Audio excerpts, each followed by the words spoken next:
here, but... When was the last time you spent money on sexy lingerie? A while. And where are you going? I'm going to a conference on women in publishing. Oh. You see? No. Oh, what a dreary way to send this wonderful, lovely September week. Well, I don't happen to think so. I think it's going to be a fascinating seminar. I think it's going to be wonderful networking, interesting people. And not a single man in sight. So that's where this is leading. Okay, all right. Are you actually saying to me that a woman is unfulfilled unless she has a man? Because shame on you. If you tell me that your career is enough, I'm going to scream. I am very happy with my life. Maybe you are right now, darling, but in a few years, you're going to have to get very serious. You're not getting any younger, you know. What do you want me to do? Trap a man as part of my retirement plan? Of course not. But you need someone to cuddle with at night. They snore. Well, for companionship. And they hog the remote control, so. Oh, for heaven's sakes, get serious, dear. Well, I can't believe that you're serious. I mean, this attitude, it's completely retro. Hello, ladies. Phoebe. Phoebe, always a pleasure. What brings you here? Oh, darling, you're just in time. Oh, Talk some sense into her, Jackson. Oh, I think that one's got sense already. She's got sensitivity, a sense of humor, and the most sensational little... Sorry. Oh, well, I've just been trying in my old-fashioned way to tell her that every woman needs a man. Well, Phoebe, I couldn't agree with you more. See? Well, of course women need men. Where would you be without us? I beg your pardon? Phoebe, I know you know this, but for your sake, Brooke, there are certain things that only a man can provide. Oh, well, please, tell us. Well, we fix the things that leak. We fix the things that squeak. We open the pickle jars. We grill the burgers. We change your flat tires. You see? We leave our clothes right where they drop on the floor. We won't ask for directions. We'd rather be lost. We hog the remote. Oh, I believe I already mentioned that. And they always, always leave the seat up. You're aware of that. Shall I go on? No, darling. Thank you. Thank you very much. Very amusing, but not quite the point I was trying to make. Oh, believe me, the point has been made. But not taken. Well, I tried. Now, I do hope you have a good time, dear, on your convention with all of those dreary business women.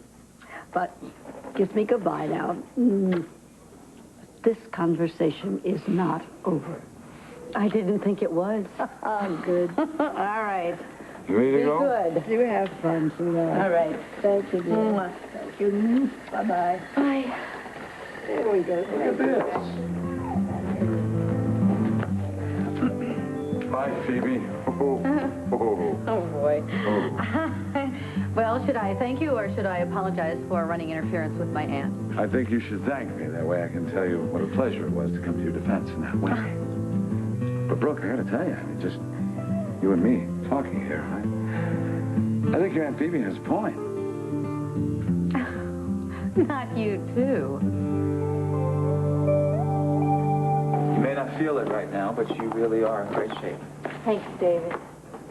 You know, it's really starting to be a pain in the neck having to thank you every 15 minutes for taking such good care of my wife. Well, I appreciate it. Our heart's fine, by the way. So how are we going to keep it that way? If you don't mind, I've actually already heard this part, so please excuse me. Hi. So, how are you? I am fine, and I'm going to be fine. That's wonderful. I hope you weren't too scared by Mr. Tad's skydiving stunt. So crazy. I hope you gave him a good talking to. You're his heart. He listens to you. I just can't believe he would do such a crazy thing, you know? Yeah. I mean, it makes the chicken suit proposal seem almost normal, doesn't it? Yeah. I'm afraid after I found out that he was okay, I really, really gave it to him. Good. He deserved every word of it. I mean, who goes to such extremes to prove their love? You do. Ted told me you're going to wait before trying another pregnancy. Oh. Well, I love Ted, you know. I would do anything for him. Just don't think he's making light of this. He knows how much you're giving up, and he loves you all the more for it.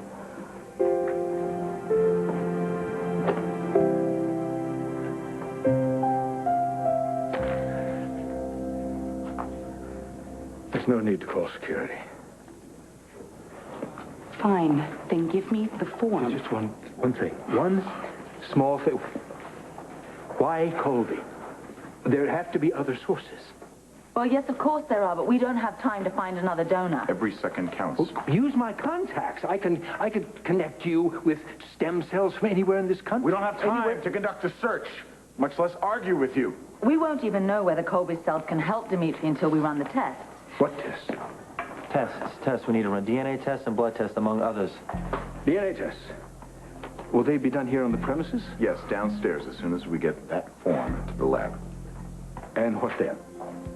Well, assuming that Colby and Dimitri are compatible, the cells will be taken to Seaview Hospital. It is a long shot, but it's the only chance we have, Mr. Chandler.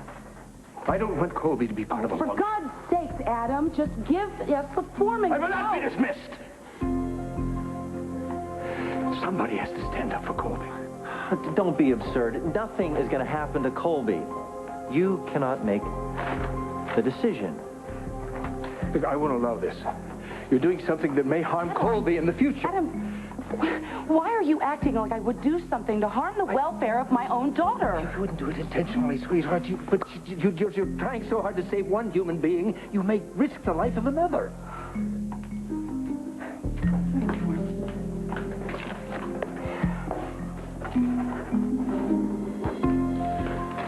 Thank you. Thank you. It's the right thing to do. Yes, it was. It was an easy decision to make. I'm going to make a couple of phone calls, see if I can push this along.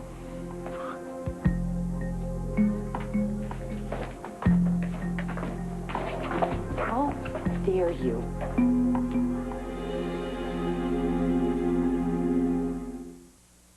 All My Children will be back in a moment here on ABC.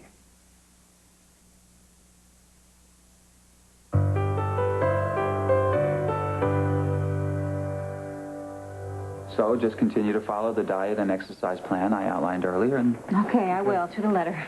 You got a minute? No. Look, I catch you guys. Wait a minute. What's got you so fired up? You don't want to know.